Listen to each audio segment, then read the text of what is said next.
गुजरात में जो विधानसभा चुनाव चल रहे हैं उसे आप अखाड़ा कह सकते हैं, उसे आप दंगल कह सकते हैं, लेकिन आज गुजरात में एक विषय बड़ा चर्चित है और वो ये कि क्या वाकई में गुजरात हिंदुत्व की लेबॉर्ट्री है।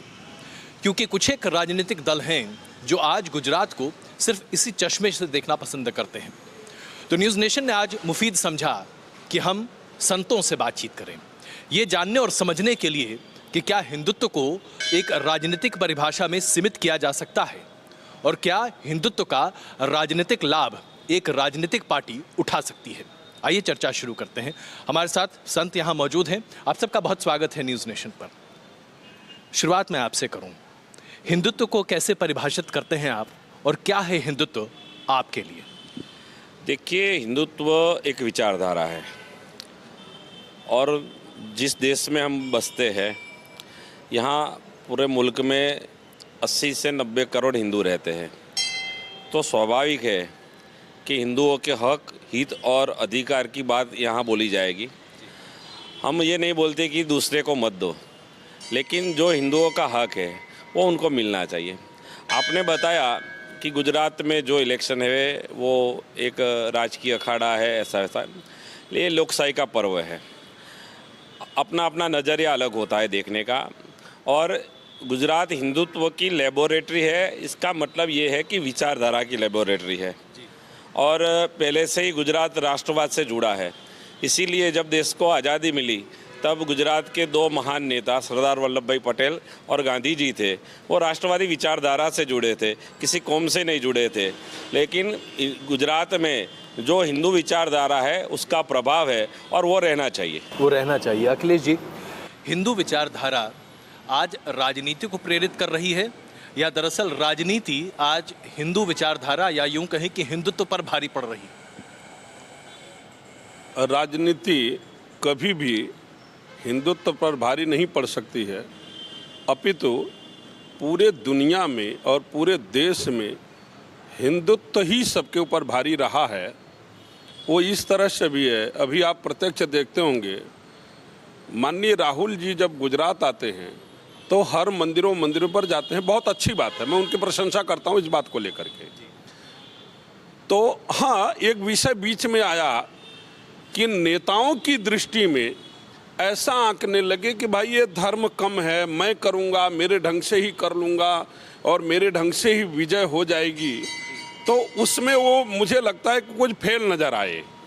फिर उसमें क्या किया, फिर धर्म का आश्रय लेने लगे। धर्म तो प्रभावशाली है और था और रहेगा ही, धर्म में कोई अंतर नहीं है।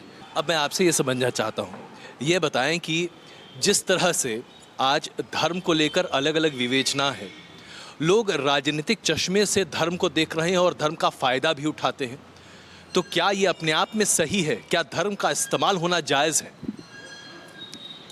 धर्म का इस्तेमाल होना जायज़ नहीं है, लेकिन जिस भूमि में जिसका प्रभाव होता है और राजनीति में जिसको टिकना है उसको उसका आश्रय लेना ही पड़ेगा। धर्म किसी का आश्रय नहीं लेता है, राजनीति करने वालों को आश्रय लेना पड़ता है। क्यों? कि धर्म जो है हर इंसान के दिल में बैठा हुआ है, दिमाग में और वाणी वर्तन में भी बैठा है। इसलिए तो जो गुजरात से नेता गए, पहले जैसे चैतन्य शंभू जी महाराज ने कहा कि सरदार पटेल और महात्मा गांधी, तो महात्मा गांधी ने अहिंसा का आश्रय लिया, तो वो पूरे देश में चुभता हुआ प्रश्न था। और सरदार पटेल ने जो रजवाड़े थे उनको समाप्त किया, तो पूरे देश को प्रभावित करने वाला था। वैसे ही आज भी पूरे भारत में यदि गाय का मुद्दा लिया जाए, हिंदुत्व का मुद्दा लिया जाए, जो भी लेंगे वो उसको आश्रय लेना ही पड़ेगा, क्योंकि पूरे देश में उसका प्रभाव है और रहेगा, रहने वाला है। इसीलिए हिंदू कभी मिटने वाला नहीं है। कोई सामना करेगा तो हिंदू मिटा सकता है, ये बात हम मानते हैं। आपने बहुत सारे मुद्दे अभी सामने रखे जो ज्वलंत हैं आज देश के लिए, इसलिए मैं आपके सामने ये सवाल रखता हूँ। इन ज्वलंत मुद्दों में एक बात निकल कर आती है, क्या हिंदुत्व लोगों को बांटता है? क्या हिंदुत्व लोगों को सिखाता है अनेकता में एकता, या दरअसल अनेकता को और ज़्यादा खंडित करना? हिंदुत्व कभी बांटता किसी को नहीं है, हिंदुत्व तो समाज को जोड़ता है। इसलिए हिंदुत्व का लोग सहारा लेते। आज देखते हैं कि जो लोग मंदिर कभी नहीं जाते थे, लेकिन गुजरात में आने के बाद में वो एक धर्म का आश्रय लेके मंदिर जाके चरणों तक लेते, भगवान की आराधना करते। धर्म सदैव सभी को जोड़ा है, एकत्रित किया है। धर्म किसी को तोड़ा नहीं है, राजनीति जरूर तोड़ा है। धर्म कभी किसी को तोड़ा नहीं है, जोड़ा है। इसलिए धर्म की सदैव विजय होती है। बिल्कुल, मैं एक बड़ा सवाल आप सबके सामने रखता हूँ। क्या हिंदुत्व वाकई में आक्रामकता का परिचायक है? क्या हिंदुत्व आक्रामक है? देखिए, हिंदुत्व आक्रामक नहीं है। हमारे 4 सूत्र हैं। धर्म की जय हो। हमने कभी नहीं कहा कि हिंदू धर्म की जय हो। अधर्म का नाश हो। जहाँ जहाँ अधर्म है उसका नाश होना चाहिए। प्राणियों में सद्भावना हो। प्राणी मात्र में सद्भावना की बात अगर कोई धर्म करता है तो वो हिंदू प्रजा करती है। और विश्व का कल्याण हो। हिंदुओं ने कभी नहीं कहा कि भारत का कल्याण हो, हिंदुस्तान का कल्याण हो। ये हमारी फिलोसॉफी है। लेकिन जब अपने पर आ पड़ती है, अगर हमारा कोई नुकसान करता है, अगर हिंदुत्व को कोई ठेस पहुंचाने की बात करता है, तो प्रतिक्रिया हिंदू हमेशा देता है। हिंदू कभी क्रिया नहीं करता, प्रतिक्रिया हिंदू देता है। और वो प्रतिक्रिया तो समाज में जायज़ है। हाँ, बिल्कुल जायज़ है। अगर हिंदुत्व को बचाने की ज़रूरत पड़े, उसके लिए शस्त्र उठाना सही है, उसके लिए आगे बढ़ना सही है, ये आप मानेंगे क्या? देखिए, जैसे भी करके हिंदुत्व को बचाने की ज़रूरत है। अगर कानून के दायरे में रहकर हिंदुत्व बचाया जा सकता है, तब तक हम कानून के दायरे में रहकर हिंदुत्व को बचाएंगे। अगर कानून के दायरे में नहीं रह सकते और अगर हिंदुत्व को बचाना है तो हिंदू प्रजा और हमारा धर्म कहता है कि इदम शास्त्रम इदम शस्त्रम, ये भी कर सकते हैं। अखिलेश जी, गौ हत्या और गाय संरक्षण ये एक ऐसा मुद्दा रहा जिस पर आज देश की राजनीति एक अलग ध्रुवी पर चल रही है। मैं आपसे जानना चाहता हूँ, आज इंसान पहले या गाय पहले? इस देश में गाय के नाम पर किसी प्रकार की राजनीति नहीं होनी चाहिए। राजनीति करने के लिए हजारों मुद्दे हैं, उस पर करिए। गाय के लिए सरकार को भी, मैं जैसे गुजरात सरकार ने कायदा बनाया कि भाई गुजरात गौ हत्यारे जो हैं उनको पकड़ा जाएगा, उनको कायदा के रूप में सजा दी जाएगी। मैं गाय का प्रबल समर्थक रहा हूँ। इसलिए मैं आपके माध्यम से भी कहना चाहूँ, केंद्र में बैठी सरकार को भी गौ रक्षा के लिए मजबूती से कानून बनाना चाहिए। गाय एक पशु नहीं है, हमारी आस्था का केंद्र है, हिंदू विचारधारा का वो केंद्र है। इसीलिए उसके लिए हमारी एक आस्था या दूध देने वाली एक जीव, एक प्राणी, एक ऐसा नहीं है। हमारी आस्था, हमारा धर्म टिका हुआ है। लेकिन महाराज जी, क्या गौरक्षा के नाम पर जो लोग आज कर रहे हैं और जो हिंसा की बात सामने आती है वो अपने आप में सही है? जो गौ भक्त हैं, हमसे ही आपने महाराज जी से पूछा कि आप क्या धर्म की रक्षा के लिए शास्त्र भी उठाएंगे? अरे इस शास्त्र उठाना तो हमारे परमात्मा भगवान राम, कृष्ण, दुर्गा, अम्बा, जगदम्बा सबने बचाया। क्या भगत सिंह धर्म के लिए फांसी पर नहीं चढ़े? क्या बैरागी बंदा को चुनवा नहीं दिया गया धर्म के लिए? गाय के लिए भी शस्त्र उठाना जायज है। जरूरत पड़ेगी तो हम उठा सकते हैं।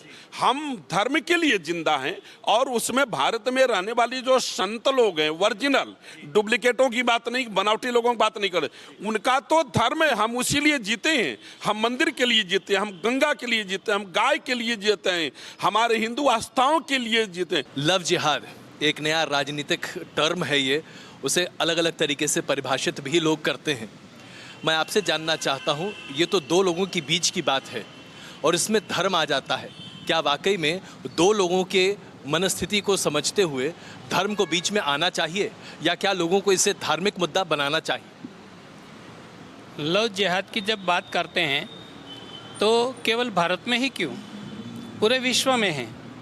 लेकिन भारत में जब ये बात छिड़ती है तो उसमें हिंदुओं की जो संख्या है ज़्यादा, उसको कम करने के लिए एक राजनीतिक तरीके से लव जिहाद चलाया जाता है कि यहाँ की हिंदू जो मत बैंक हैं उसमें कटौती हो, मुस्लिम मत बैंक है उसको बढ़ाना है। यानी एक औरत को ले जाना, उसको निकाह पढ़वा लेना, जिससे 10 बच्चे पैदा हो, जो 10 वोट तैयार होंगे जो हिंदू के लिए ये बहुत बड़ी कम नसीबी है।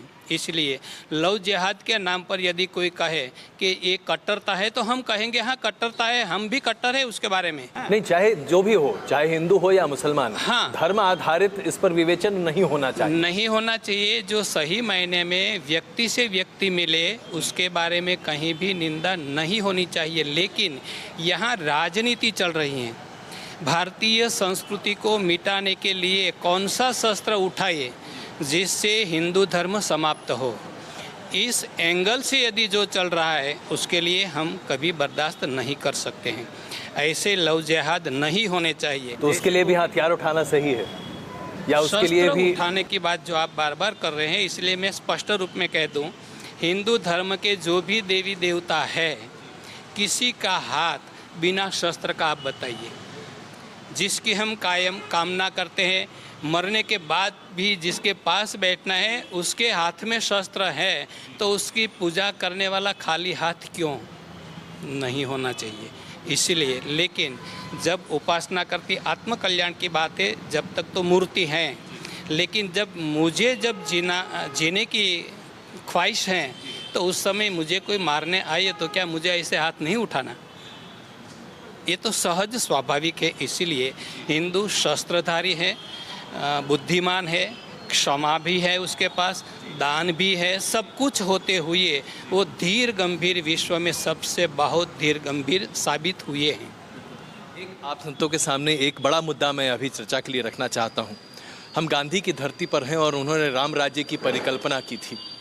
राम राज्य तो अभी कोसों दूर है, लेकिन दुनिया भर में एक अवचेतना है कि लोग कहते हैं या ऐसी धारणाएं प्रचलित की जाती हैं कि इस्लाम खतरे में है, इसलिए इस्लाम को बचाने के लिए लोग तरह तरह की कोशिशें करते हैं। क्या ये भाव गलती से आज हमारे देश में है कि हिंदुत्व खतरे में है?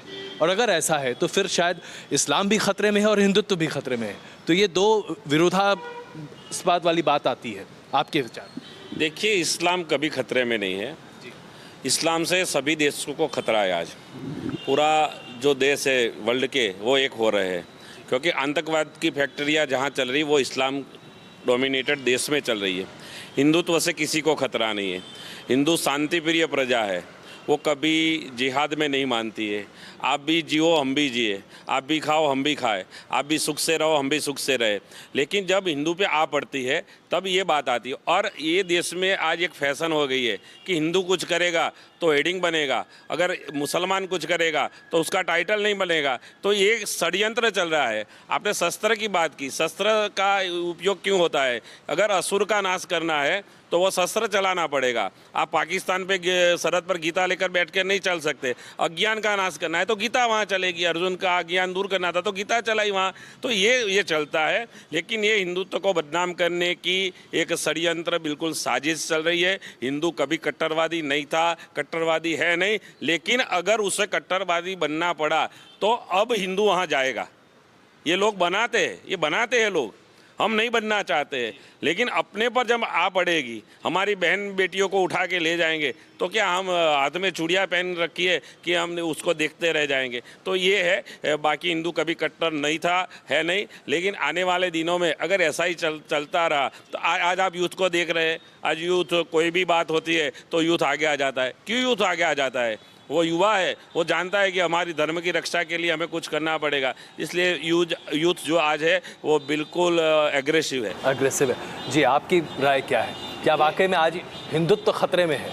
वास्तविक जो महाराज जी बोले ऐसे कि हिंदुत्व खतरे में, मुस्लिम खतरे में नहीं। मुस्लिम खतरे में इसलिए नहीं कि आज उनके यहाँ एक औरत से जितने बच्चा पैदा हो सके, जब तक उसकी शक्ति तब तक वो लोग बच्चा पैदा करते हैं। हमारे हिंदुओं में तो एक कायदा लाई दिए कि हम दो हमारे दो। तो हमारी तो आबादी, हिंदुओं की आबादी घट रही है, उनकी आबादी बढ़ रही, तो वो खतरा में क्यों हुए? हिंदू खतरे में कि हिंदू जो आज जैसे मिलिट्री में जो एक बच्चा होगा, लगभग लोगों की मानसिकता ये हो गई कि एक बच्चा दो बच्चा। अब एक लड़के को एक लड़का वही मिलिट्री में ज़रूरत पड़ेगी तो एक लड़के को भेजेंगे नहीं, पुलिस में भेजेंगे नहीं। तो हिंदू खतरे में ही है, मुस्लिम खतरे में नहीं है। आपकी क्या राय शास्त्री जी? ये बिल्कुल सही है। जब लोकशाही हैं, जो मतदान के आधार पे सत्ता हासिल होती है, तो लॉन्ग जो प्लान बनाया है मुस्लिमों ने, तो लगता है वो आगे बढ़ रहे हैं और हिंदू पीछे हट रहे हैं। इसीलिए जो अभी अभी उडुपी में कहा गया कि हर हिंदू को बच्चा पैदा करना, ज़्यादा पैदा करना ये ज़रूरी है, क्यों ये संतों के मुंह से क्यों निकल रहा है? क्योंकि संतों को कुदरती उसको मैसेज मिलता रहता है कि आने वाले दिनों में क्या होने वाला है। इसीलिए आज देश में जो खतरा है, महाराज जी ने कहा तो सही है। इसलिए हम चाहते हैं कि हिंदुस्तान में यदि वोटों की राजनीति है, वही सत्ता का शस्त्र है, तो यही राह पकड़नी पड़ेगी कि जिसमें हिंदू कम न हो जाए। अगर ऐसा है तब तो हमारी आबादी जो है दुनिया में हम ऑलरेडी दूसरे नंबर पर हैं। पहले नंबर पर बस मात्र 15 साल बाद पहुंचने जा रहे हैं हम, तो फिर दुनिया भर के सारे संसाधनों का इस्तेमाल खुद हम ही कर जाएंगे। क्या करेंगे? क्या वाकई में हिंदुत्व इतने खतरे में है जो मैंने प्रतीत होता है अभी आप लोग की बातचीत से? मैं समझता हूं कि जातिवादी समीकरण जो बदला रहे हैं उसके कारण हिंदू की संख्या जरूर कम हुई है। और ये हुआ क्यों? ऐसा क्यों हो रहा है? हिंदू खतरे में है, ऐसा विचारधारा हमारे अंदर क्यों आया? हमारे देश में 2 कानून बन गए हैं। माने आपके लिए अलग कानून है, हमारे लिए अलग कानून है। हमारी जो परंपरा है एक नारी का, वो हम वर्षों से निभा रहे हैं। रामायण और धर्म के परंपरा से उसको हम निभा रहे हैं।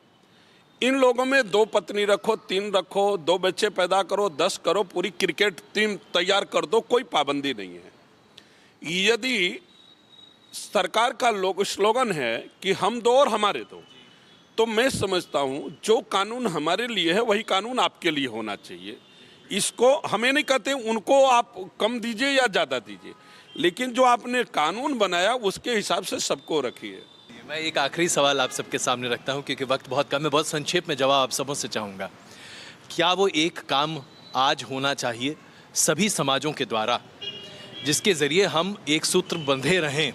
अन्यथा ऐसी कई ताकतें हैं जो चाहती हैं कि हम बट जाएं। आपसे शिवा। बहुत स्पष्ट है, समान कानून इस देश में बन जाए, नागरिक समान हो जाएंगे, अपने आप देश में शांति अपने आप आ जाएगी। एक कानून, आपकी क्या राय है? वास्तविक जैसे महाराज बोले ऐसे ही वास्तविक समान व्यवहार होना चाहिए, समान कानून होना चाहिए। जैसे अब हिंदुओं के ऊपर तो कानून है कि 2 बच्चे होने चाहिए, तीसरे बच्चा जो हो उसका अधिकार नहीं है, और उनके यहाँ तो फैक्ट्री चालू है। इसलिए वो मुस्लिम के ऊपर भी ये भारत में एक कायदा होना चाहिए कि एक देश एक कानून, एक देश एक कानून होना चाहिए। 1 नेशन 1 लॉ, और वो समान सिविल कोड होना चाहिए, चाहे वो हिंदू हो मुसलमान हो। आपके विचार? क्या पूछ रहे हैं? सवाल ये है कि क्या एक कदम उठाया जाए जिससे सभी समाज एकजुट होकर रह सकें? मैं समझता हूं कि देश में जातियों को डिवाइड करने का जो काम हो रहा है वो बिल्कुल गलत हो रहा है। बहुत धन्यवाद आप सबका इस चर्चा में शामिल होने के लिए। इसमें कोई शक नहीं है कि आज विचारधारा पर आधारित राजनीति नहीं बल्कि अवसरवादिता आधारित राजनीति हमारे देश पर ज़्यादा हावी है। लेकिन अगर धर्म का साथ हो तो राजनीति हमेशा धार्मिक आधार पर चले, और शायद यही हिंदुत्व का मूल मंत्र है। बहुत धन्यवाद इस चर्चा में शामिल होने के लिए। धन्यवाद।